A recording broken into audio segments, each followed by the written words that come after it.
కడాయి పెట్టుకొని కడాయి వేడెక్కాక కాజు కొబ్బరి గసాలు వేసుకొని వేడి చేసుకోవాలి. ఈరోజు మటన్ మసాలా చూపిస్తున్నాను.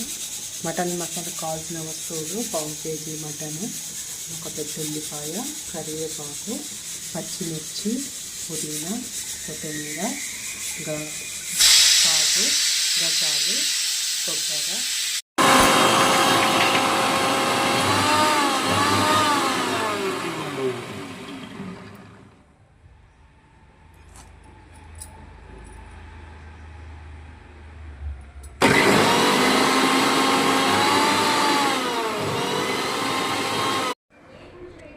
బాణలిలో నూనె వేసుకొని నూనె వేడెక్కాక సాజీర పట్ట తాలింపులో వేసుకోవాలి.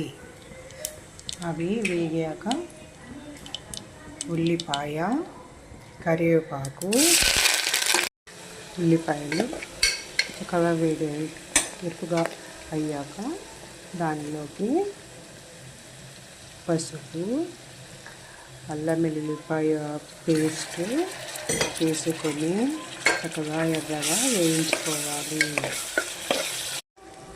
వేగాక దానిలోకి మటన్ని, చక్కగా కడిగిన మటన్ని వేసుకొని మంచిగా వేపాలి. నూనెలో వేపి కొద్దిగా ఉప్పు, సరిపడా ఉప్పు వేసేసి ఇట్లా చక్కగా ఇలా మటన్ నూనెలో మగ్గినాక దానిలోకి ధనియాల పౌడర్, సరిపడా కారము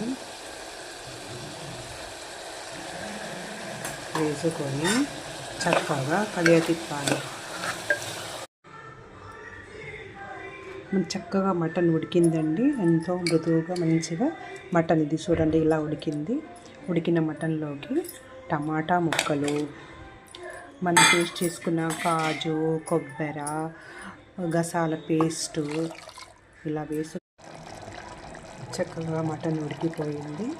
పైనుంచి కొత్తిమీర, పుదీనా ఆకులని ఇట్లా వేసుకొని ఒక 5 నిమిషాలు ఉంచుకొని స్టవ్ని ఆఫ్ చేసుకోవాలి. ఎంతో యమ్మీగా ఉండే mutton masala curry, tasty spicy tasty ready.